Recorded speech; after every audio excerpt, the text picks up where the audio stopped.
साथियों नमस्कार, स्वागत है आप सभी का अभिराम क्लासेज के डिजिटल प्लेटफॉर्म पर। दोस्तों, आज की क्लास में अपन पढ़ने वाले हैं एनिमल हस्बेंड्री एक्सटेंशन। प्रसार शिक्षण जो होता है एक महत्वपूर्ण विषय होता है वेटनरी एजुकेशन का, और प्रसार शिक्षण से अपनी एग्जाम में बहुत सारे क्वेश्चन भी पूछे जाते हैं। तो दोस्तों, आज की जो क्लास रहेगी वो प्रसार शिक्षण से संबंधित रहेगी, जिसमें प्रसार शिक्षण क्या होता है, प्रसार शिक्षण में कौन कौन से चरण होते हैं, उसके अलावा प्रसार शिक्षण के माध्यम से किस प्रकार से लोगों को शिक्षित किया जाता है, प्रसार शिक्षण और जो फॉर्मल एजुकेशन होती है उसमें क्या अंतर होता है, ये सारी चीजें आज के इस वीडियो में अपन देखने वाले हैं। तो दोस्तों, आज की क्लास अपन शुरू करते हैं एनिमल हस्बेंड्री एक्सटेंशन पे, जिसमें अपन देखेंगे दोस्तों, आज की क्लास रहेगी अपनी एनिमल हस्बेंड्री एक्सटेंशन। एक्सटेंशन जो वर्ड है दोस्तों, इसका मतलब क्या होता है, किसी भी चीज को खींचना। ठीक है, हिंदी में इसको क्या बोलते हैं अपन, प्रसार शिक्षा। एक्सटेंशन का मतलब क्या है, प्रसार, और एक्सटेंशन एजुकेशन का मतलब क्या होता है, प्रसार शिक्षा।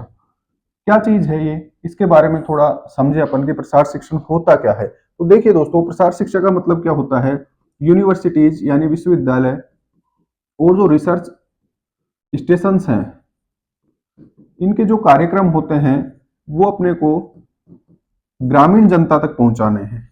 इनके जो कार्यक्रम हैं वो कहां तक पहुंचाने हैं, ग्रामीण जनता तक। जिससे क्या हो, जो ग्रामीण लोग हैं, जो व्यक्ति है, उसकी जीवन शैली या जीवन स्तर में इजाफा हो सके, जीवन स्तर उसका ऊंचा उठ सके। किस आधार पे होगा ये, तो यूनिवर्सिटी और रिसर्च सेंटर के जो कार्यक्रम है उनको ग्रामीण लोगों तक पहुंचाना, जिससे उनकी सोच समझने की क्षमता है, कार्य करने की क्षमता है, उनका व्यवहार है, उनका आचरण है, उनकी नॉलेज है, यानी उनका जो ज्ञान है उसमें वृद्धि हो सके और उनको स्वयं कार्य करने की प्रेरणा मिल सके, उनका कौशल विकास हो सके, जिससे उनका जीवन स्तर क्या हो सके, बढ़ सके। तो ये क्या कहलाती है दोस्तों, प्रसार शिक्षा कहलाती है। प्रसार शिक्षा की अपन ने परिभाषा देखी। अब प्रसार शिक्षा का जो मोटो है वो क्या है दोस्तों, जीवन शैली में या जीवन स्तर में इजाफा लाना।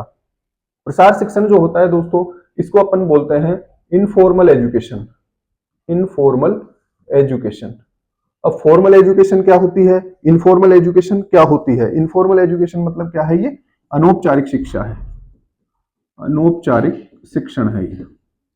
ठीक है, उसके अलावा एक क्या होता है, औपचारिक शिक्षण होता है। दोनों में क्या क्या अंतर है वो अपन यहाँ पे देखने वाले हैं। इससे पहले दोस्तों, एक क्वेश्चन अपनी एग्जाम में पूछा जाता है। क्वेश्चन क्या बनता है कि जो प्रसार शिक्षण है इसके पिता कौन है, प्रसार शिक्षण के पिता, यानी क्या मतलब है, father of extension. Father of extension का क्या मतलब है, इन्होंने क्या किया था, एक्सटेंशन के क्षेत्र में या प्रसार शिक्षण के क्षेत्र में बहुत ही उम्दा कार्य किए थे, या बहुत ज्यादा रिसर्च कार्य इन्होंने प्रसार शिक्षण में किए थे। इनका नाम है दोस्तों जेम्स स्टुअर्ट। James Stuart.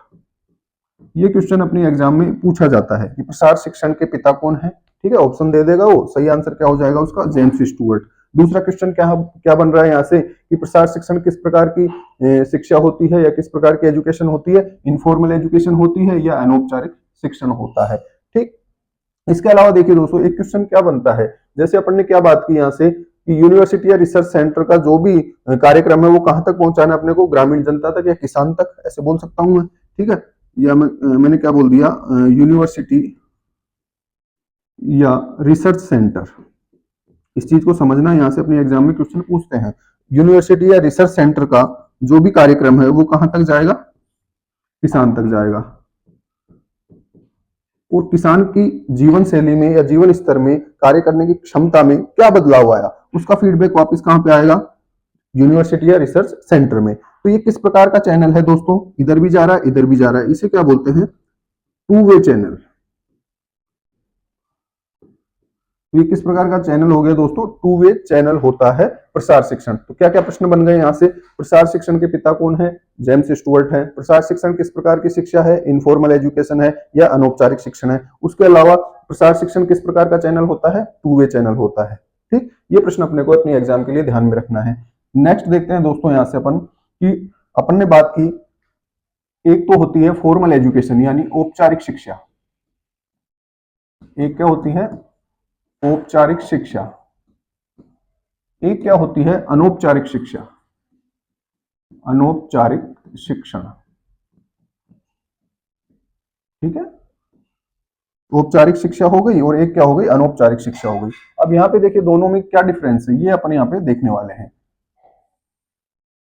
तो देखिए दोस्तों, औपचारिक शिक्षण मतलब क्या हो गया, फॉर्मल एजुकेशन। दोनों भाषा में अपने को ध्यान में रखना है, दोनों लैंग्वेज में क्वेश्चन पूछा जा सकता है, औपचारिक शिक्षा भी दे सकता है ऑप्शन में और फॉर्मल एजुकेशन भी दे सकता है। जबकि इनफॉर्मल एजुकेशन का मतलब क्या होता है दोस्तों, अनौपचारिक शिक्षण होता है। ठीक, अब प्रसार शिक्षण किस प्रकार का होता है, अनौपचारिक शिक्षा होती है या इनफॉर्मल एजुकेशन होता है, ये ध्यान में रखना है। इसके अलावा दूसरा पॉइंट यहाँ पे क्या है दोस्तों, कि जो औपचारिक शिक्षा होती है वो कहाँ पे दी जाती है, जैसे स्कूल है, कॉलेज है, कोचिंग सेंटर्स है, वहां पे दी जाने वाली जो शिक्षा है, वहां पे जो शिक्षण कार्य होता है वो किस प्रकार का होता है, औपचारिक कार्य। ये सारे क्वेश्चन अपने एग्जाम में पूछे जाते हैं। ठीक है, तो यहाँ पे क्या लिखेंगे कि अपन स्कूल, कॉलेज या कोचिंग सेंटर्स में जो शिक्षा दी जाती है वो किस प्रकार की शिक्षा होती है, औपचारिक शिक्षा होती है। जबकि अनौपचारिक शिक्षा में क्या होता है, किसी प्रकार की कोचिंग या कॉलेज में ये शिक्षा नहीं दी जाती। ये कहां दी जाती है, इन संस्थाओं के बाहर दी जाने वाली शिक्षा है। ठीक है, इनसे बाहर दी जाने वाली शिक्षा, बाहर दी जाने वाली शिक्षा क्या कहलाती है, इनफॉर्मल एजुकेशन या अनौपचारिक शिक्षा। उसके अलावा दोस्तों, जैसे कि अपन ने बोला ये इन संस्थाओं में दी जा रही है, तो इसे क्या बोलेंगे अपन, औपचारिक शिक्षा क्या बोल देंगे, ये किस प्रकार की शिक्षा है, संस्थागत शिक्षा है। ठीक है, यह संस्थागत शिक्षण बोल दिया मैंने। जबकि ये संस्थागत शिक्षण नहीं होता, ये संस्थाओं में नहीं दिया जाता।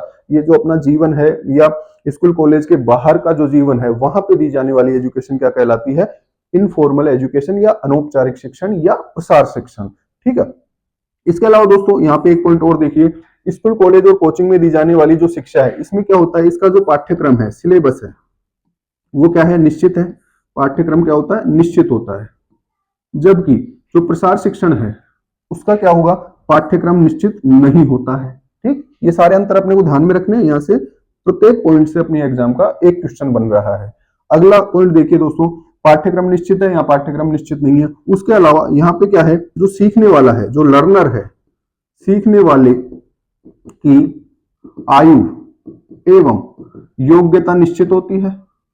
ठीक है, मेरे को कॉलेज में एडमिशन लेना है तो मेरी आयु होनी चाहिए और मेरे पास योग्यता भी होनी चाहिए उस लेवल की, तभी मेरे को उस कॉलेज में एडमिशन मिल पाएगा। ठीक, सीखने वाले की आयु एवं योग्यता निर्धारित होती है यहाँ पे। ठीक है, वो पूरी नहीं होगी तो वहां पे एडमिशन नहीं मिलेगा। जबकि जो प्रसार शिक्षण है या इनफॉर्मल एजुकेशन है वहां पे इस प्रकार का कोई निर्धारण नहीं होता है। किसी भी उम्र का, किसी भी स्तर का व्यक्ति इनफॉर्मल एजुकेशन या अनौपचारिक शिक्षा ग्रहण कर सकता है। ठीक है, उसके अलावा जो औपचारिक शिक्षा होती है इसमें क्या होता है, सीखने वाला, औपचारिक शिक्षा में क्या होता है, सीखने वाला कहां जाएगा, उस संस्था में जाना पड़ेगा उसको, या सिखाने वाले के पास जाना पड़ेगा, टीचर के पास जाना पड़ेगा। जबकि इसमें क्या होगा, जस्ट अपोजिट होता है, इसमें उल्टा काम होगा। इसमें क्या होगा, जो सिखाने वाला है, सिखाने वाला कहां जाएगा, सीखने वाले के पास जाएगा, सीखने वाले के पास जाएगा, यानी लर्नर के पास उसको जाना पड़ेगा। ठीक है, उसके अलावा देखिए दोस्तों, जो औपचारिक शिक्षा है ये सीमित क्षेत्र में होती है, इसका क्षेत्र है वो सीमित क्षेत्र है। ठीक है, निर्धारित होता है। जबकि इसका क्षेत्र असीमित है, कोई बाउंडेशन नहीं है। ठीक है, ये दोनों में अंतर है। तो ये जो शिक्षा होती है वो किस प्रकार की है दोस्तों, प्रसार शिक्षा है। जो अपन पढ़ रहे हैं, अपना जो सब्जेक्ट है प्रसार शिक्षण, उसके बारे में अपन यहाँ पे बात कर रहे हैं। तो प्रसार शिक्षण की ये सारी विशेषताएं हैं। अब यहाँ से आपको कुछ बातें समझ में आई होगी, समझ में आया प्रसार शिक्षण क्या होता है। एक बार मैं सीधे से उदाहरण द्वारा आपको समझा रहा हूँ। जैसे मान लीजिए सरकार द्वारा किसी भी प्रकार की कोई योजना निर्धारित की जाती है या लॉन्च की जाती है, उस योजना को अपने को गांवों में बैठे ग्रामीण व्यक्ति या किसान तक वो चीज पहुंचानी है।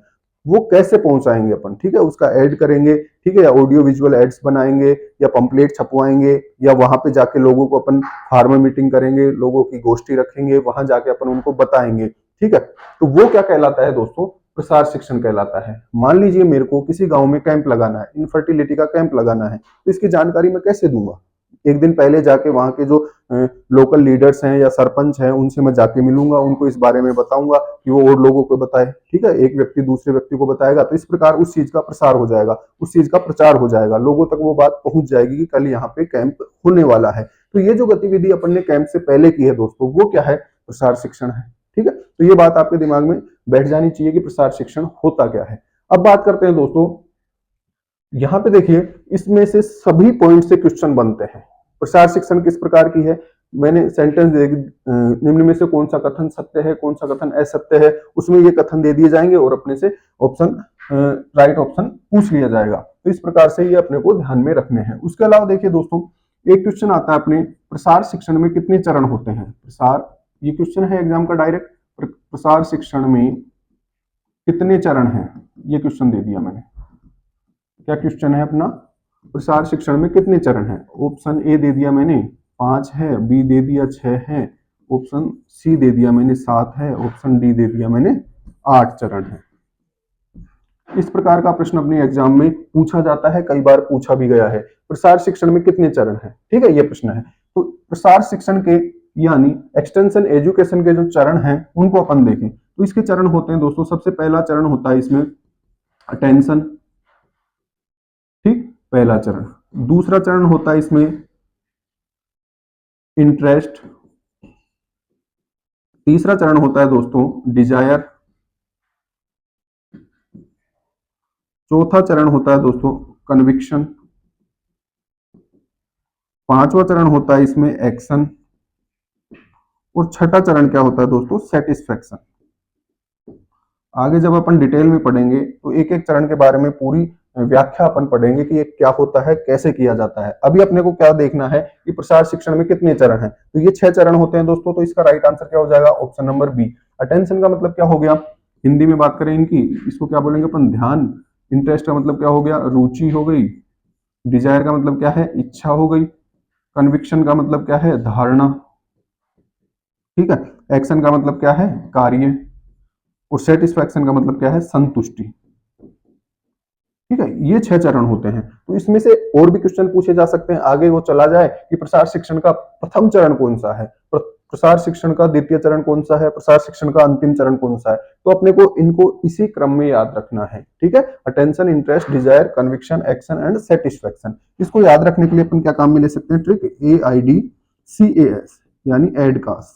इससे अपने को ये याद रखना है, इसी क्रम में याद रखना है, ठीक है। पहला टेंशन है, दूसरा इंटरेस्ट है, तीसरा डिजायर है, चौथा कन्विक्शन है, पांचवा एक्शन है और छठा क्या स्टेप है, सेटिस्फेक्शन है। तो ये स्टेप होते हैं, ये चरण होते हैं प्रसार शिक्षण के, जहां से अपने एग्जाम में क्वेश्चन डायरेक्टली पूछा जाता है। उसके अलावा देखिए दोस्तों, अगला पॉइंट अपन इसमें लेंगे, एक पॉइंट और देखते हैं इसमें कि जो पशुपालन विभाग है, पशुपालन विभाग, इसका ढांचा कैसा है, इसमें कौन कौन सी संस्थाएं होती है, कौन कौन से जो हॉस्पिटल्स होते हैं उनके इंचार्ज कौन होते हैं, ये भी प्रश्न अपने एग्जाम में पूछा जाता है। जैसे किस प्रकार का प्रश्न आता है एग्जाम में, क्वेश्चन लिख दिया मैंने, पोली क्लिनिक यानी बहुउद्देशीय पशु चिकित्सालय जो होता है, जो कि डिस्ट्रिक्ट लेवल पे होता है जनरली, पोली क्लिनिक का इंचार्ज कौन है, इंचार्ज कौन होता है, ये प्रश्न आ गया एग्जाम में। ऑप्शन मैंने दे दिए, पहला ऑप्शन क्या दे दिया, LSA, दूसरा ऑप्शन दे दिया VA, तीसरा ऑप्शन दे दिया मैंने JD, चौथा ऑप्शन दे दिया मैंने DD। क्या चीजें ये, LSA मतलब क्या हो गया, पशुधन सहायक हो गया, ठीक है, लाइव स्टॉक असिस्टेंट, पशुधन सहायक, जिसके लिए अपन ये तैयारी कर रहे हैं। VA क्या होता है दोस्तों, वेटनरी असिस्टेंट यानी पशु चिकित्सा सहायक। VA क्या होता है, वेटनरी असिस्टेंट। JD क्या होता है, जॉइंट डायरेक्टर यानी संयुक्त निदेशक। JD का क्या मतलब हो गया, संयुक्त निदेशक। और एक क्या लिखा है अपन ने, DD यानी डिप्टी डायरेक्टर, इसको क्या बोल देंगे हिंदी में, उपनिदेशक। अब बताइए क्या आंसर हो जाएगा इसका। तो पोली क्लिनिक का इंचार्ज कौन होता है दोस्तों, उपनिदेशक होता है, जिसे क्या बोला है अपन ने, डिप्टी डायरेक्टर यानी DD। तो इस प्रकार का क्वेश्चन अपने एग्जाम में आएगा। प्रथम श्रेणी पशु चिकित्सालय का मुखिया कौन होता है, ठीक है, पशु चिकित्सा उपकेंद्र का इंचार्ज कौन होता है, इस प्रकार के प्रश्न पूछे जा सकते हैं। या जिले का, एक जिले का पशुपालन विभाग का सबसे बड़ा अधिकारी कौन होता है, या जिले का पशुपालन विभाग का इंचार्ज या मुखिया कौन होता है, इस प्रकार के प्रश्न पढ़ने हैं अपने को। तो यहाँ पे देखिए दोस्तों, पशुपालन विभाग का जो ढांचा है उसकी बात करते हैं अपन। पशुपालन विभाग में सबसे छोटी इकाई क्या होती है, पशुपालन विभाग की सबसे छोटी इकाई क्या है, पशु चिकित्सा उपकेंद्र, पशु चिकित्सा उपकेंद्र, ठीक है, यानी सब सेंटर। हिंदी में क्या बोलते हैं इसको, पशु चिकित्सा उपकेंद्र, इंग्लिश में क्या बोल दिया अपन ने, सब सेंटर है। इसका जो इंचार्ज होता है दोस्तों, इंचार्ज ये कौन होता है? पशुधन सहायक होता है, यानी एलएसए होता है। पहला प्रश्न क्या बन रहा है यहाँ पे कि पशुपालन विभाग की सबसे छोटी इकाई क्या है? पशु चिकित्सा उपकेंद्र है, जिसका मुखिया या इंचार्ज कौन होता है? पशुधन सहायक या एलएसए होता है। इससे ऊपर चले दोस्तों तो यहाँ पे लिखेंगे अपन वीए, जो अभी अपन ने देखा वेटनरी असिस्टेंट या पशु चिकित्सा सहायक। ये किसका इंचार्ज होता है? तो पशु चिकित्सा इंचार्ज होता है पशु चिकित्सा औषधालय। ठीक है, जो वीए है या पशु चिकित्सा सहायक है, ये किसका इंचार्ज होता है? औषधालय का इंचार्ज होता है। वर्तमान में औषधालय की जो व्यवस्था है वो पशुपालन विभाग से खत्म की जा चुकी है। ठीक है, पहले हुआ करते थे, अब औषधालय को किसमें क्रमोन्नत कर दिया गया है? पशु चिकित्सालय में क्रमोन्नत कर दिया गया है। वीए से ऊपर अपन चले दोस्तों तो यहाँ पे लेंगे वीओ। वीओ का मतलब क्या है? वेटनरी ऑफिसर, यानी पशु चिकित्सा अधिकारी। ठीक है, वीए क्या है? वेटनरी असिस्टेंट, यानी पशु चिकित्सा सहायक। एलएसए क्या है? पशुधन सहायक, यानी लाइव स्टॉक असिस्टेंट। ठीक, क्या बोला इसको अपन ने? पशुधन सहायक। पशुधन सहायक किसका इंचार्ज हो गया दोस्तों? पशु चिकित्सा उपकेंद्र का। वेटनरी असिस्टेंट यानी पशु चिकित्सा सहायक, ये किसका इंचार्ज हो गया? औषधालय का पशु चिकित्सा सहायक, जिसे क्या बोल रहे हैं अपन शॉर्ट में? वीए। वेटनरी ऑफिसर यानी वीओ क्या हो गया? पशु चिकित्सा अधिकारी। ये किसका इंचार्ज होता है? पशु चिकित्सा अधिकारी, यानी वीओ जो होता है वो इंचार्ज होता है दोस्तों पशु चिकित्सालय का। पशु चिकित्सालय अपना जो विभाग है पशुपालन विभाग, उसकी ये इकाइयां हैं। ठीक है, पशु चिकित्सा उपकेंद्र देखने को मिलेगा, औषधालय देखने को मिलते थे पहले, पशु चिकित्सालय देखने को मिलेंगे। जैसे आपका गांव है या पंचायत स्तर पे आप देखेंगे तो आपके गांव में पशु चिकित्सालय भी होगा। ठीक है, या पशु चिकित्सा उपकेंद्र हो सकता है। तो इन चीजों की जानकारी अपने को होनी चाहिए। पशु चिकित्सालय का इंचार्ज कौन होता है? वीओ होता है, यानी वेटनरी ऑफिसर होता है। इसके आगे चले दोस्तों तो ये आ जाएगा अपने पास एसवीओ। एसवीओ का मतलब क्या हो गया? Senior veterinary officer. हिंदी में क्या बोल देंगे? वरिष्ठ वरिष्ठ पशु चिकित्सा अधिकारी। वरिष्ठ पशु चिकित्सा अधिकारी को क्या बोल दिया अपन ने शॉर्ट में? एसवीओ। एसवीओ जो होते हैं दोस्तों ये किन के इंचार्ज हैं? कौन सी यूनिट के इंचार्ज होते हैं? तो ये होता है दोस्तों प्रथम श्रेणी पशु चिकित्सालय। ठीक है, जो जनरली तहसील स्तर पे होते हैं। ठीक है, सामान्य बात कर रहे हैं अपन। प्रथम श्रेणी पशु चिकित्सालय जो होता है उसका इंचार्ज कौन है? एसवीओ है, यानी सीनियर वेटनरी ऑफिसर है। इसके आगे चले दोस्तों तो आगे बात करते हैं अपन डिप्टी डायरेक्टर, यानी DD. Deputy director. Deputy director को हिंदी में अपन क्या बोल देंगे? उपनिदेशक। जैसा कि अभी अपने प्रश्न में ऑप्शन दिया था उपनिदेशक या डीडी का। तो उपनिदेशक जो होता है दोस्तों ये किसका इंचार्ज होता है? पॉलीक्लिनिक। पॉलीक्लिनिक। पॉलीक्लिनिक का मतलब क्या है? बहुउद्देशीय पशु चिकित्सालय, जो कि सामान्यतः जिला स्तर पे होते हैं। ठीक है, ये ध्यान में रखना है। इससे ऊपर चले दोस्तों तो डिप्टी डायरेक्टर से ऊपर कौन आ गया? जेडी। जेडी का क्या मतलब है दोस्तों? Joint director. ज्वाइंट डायरेक्टर का मतलब क्या हो गया हिंदी में? संयुक्त निदेशक। संयुक्त निदेशक, जो कि पशुपालन विभाग के मुखिया होते हैं जिला स्तर पे। ठीक है, जिला स्तर पे, या मैं बोल दूं जिला स्तर पर हेड। पशुपालन विभाग का एक जिले में हेड कौन होता है? संयुक्त निदेशक होता है, या ज्वाइंट डायरेक्टर अपन उसको बोल रहे हैं। इनके ऊपर चले दोस्तों तो यहाँ पे आएगा एडिशनल डायरेक्टर, एडी। एडी का मतलब क्या है दोस्तों? Additional director. एडिशनल डायरेक्टर का मतलब क्या हो गया हिंदी में? एडिशनल डायरेक्टर का मतलब हो गया दोस्तों अतिरिक्त निदेशक। अतिरिक्त निदेशक। अतिरिक्त निदेशक क्या हो गया? संभाग स्तर पर पशुपालन विभाग का मुखिया। ठीक है, संभाग स्तर पर, एक संभाग में कई जिले होते हैं। ठीक है, सभी जिलों का प्रमुख क्या कहलाएगा? संयुक्त निदेशक कहलाएगा। और उन सब की मॉनिटरिंग के लिए क्या व्यवस्था बनाई गई है? एडी, यानी एडिशनल डायरेक्टर की। इसे क्या बोलेंगे दोस्तों अपन? संभाग स्तर पर विभाग का हेड कौन है? एडिशनल डायरेक्टर है, यानी अतिरिक्त निदेशक है। इनके ऊपर अपन चलेंगे दोस्तों तो सबसे ऊपर कौन आएगा? डायरेक्टर।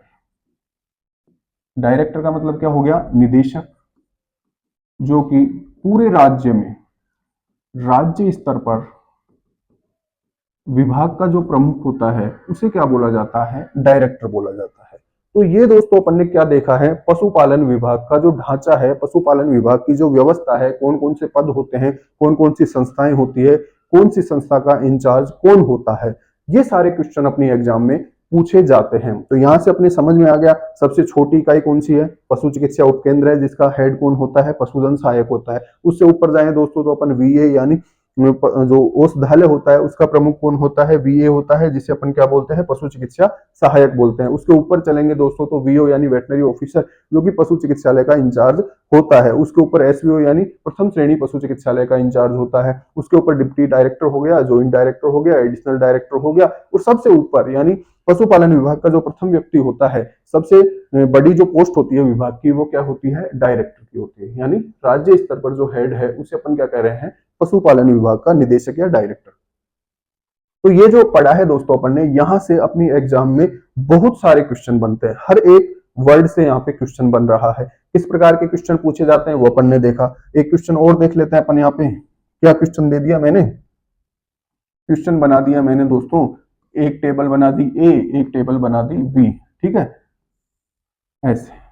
इधर लिख दिया मैंने पशु चिकित्सा संस्था, पशु चिकित्सा संस्था, इधर लिख दिया मैंने इंचार्ज, पशु चिकित्सा संस्था का इंचार्ज। पहला ऑप्शन में दे रहा हूं सब सेंटर, सब सेंटर, इसका हेड मैंने बना दिया वीए को, ठीक है। दूसरा मैंने दे दिया राज्य स्तर का मुखिया, राज्य स्तर, इस पे मैंने लिख दिया डिप्टी डायरेक्टर। सी मैंने लिख दिया दोस्तों पशु चिकित्सा, पशु चिकित्सालय, इसका मैंने इंचार्ज बना दिया वीओ को। और डी पे मैंने लिख दिया दोस्तों औषधालय, औषधालय, तो इसका इंचार्ज मैंने किसको बना दिया, एसवीओ को बना दिया। क्वेश्चन क्या आ जाएगा, निम्न में से कौन सा युग्म सुमेलित है, ठीक है। क्या क्वेश्चन है अपना, कौन सा युग्म सुमेलित है। अब अपने को ये सारी टेबल जो अभी अपन ने पढ़ी थी पिछली स्लाइड में, वो याद है, वो पता है, तो इसका आंसर अपन कर देंगे, अदरवाइज ये क्वेश्चन अपना नेगेटिव हो जाएगा। यहाँ पे देखिए दोस्तों, युग्म सुमेलित पूछना चाह रहा है। सब सेंटर की बात करें अपन, तो सब सेंटर का जो इंचार्ज होता है उसे क्या कहते हैं अपन, एलएसए कहते हैं, ठीक है। पशुधन सहायक जो होता है वो किसका इंचार्ज होता है, सब सेंटर का। तो पहला ऑप्शन अपना गलत हो गया। दूसरा देखिए, राज्य स्तर पे जो हेड होता है पशुपालन विभाग का, उनको क्या बोलते हैं अपन, निदेशक बोलते हैं, या क्या बोल सकते हैं, डायरेक्टर बोल सकते हैं। जबकि यहाँ पे क्या लिखा हुआ है, डिप्टी डायरेक्टर। डिप्टी डायरेक्टर जो होता है दोस्तों वो क्या है, पोली क्लिनिक का इंचार्ज होता है, पोली क्लिनिक का इंचार्ज होता है, ठीक है। और वीए क्या होता है दोस्तों, वीए क्या होता है दोस्तों, औषधालय का इंचार्ज या पशु चिकित्सा सहायक जिसे अपन कहते हैं। पशु चिकित्सालय की बात करें दोस्तों तो इसका इंचार्ज कौन है, वीओ है, बिल्कुल सही बात है ये। तो इसका राइट आंसर क्या होगा, ऑप्शन नंबर सी हो जाएगा। वीओ क्या हो गया, वेटनरी ऑफिसर यानी पशु चिकित्सा अधिकारी पशु चिकित्सालय का इंचार्ज होता है। औषधालय की बात करें तो औषधालय का इंचार्ज कौन होगा, वीए होगा, ना कि एसवीओ होगा। तो ये ऑप्शन भी इसका गलत हो जाएगा, ये ऑप्शन भी इसका गलत है। राइट आंसर क्या हो जाएगा यहाँ से, ऑप्शन नंबर सी। तो इस प्रकार के प्रश्न सोल्व करने के लिए ये सारी चीजें अपने ध्यान में होनी चाहिए। तो दोस्तों आज की क्लास में अपन ने प्रसार शिक्षण से संबंधित कुछ छोटी छोटी बातें की है, जहां से अपने एग्जाम में क्वेश्चन आते हैं, किस प्रकार के क्वेश्चन आते हैं और कैसे अपने को सही आंसर उनका करना है, ये आज की क्लास में अपन ने देखा है। आगे जब अपन प्रसार शिक्षण को डिटेल में पढ़ेंगे तो एक एक वर्ड का मतलब अपन अच्छे से समझेंगे और क्या क्या संभावनाएं वहां से क्वेश्चन की बनती है वो अपन देखेंगे, ताकि एग्जाम में किसी भी लेवल का किसी भी प्रकार का प्रश्न हो, अपना वो क्वेश्चन सही होना चाहिए। तो दोस्तों आज की क्लास में इतना ही, धन्यवाद।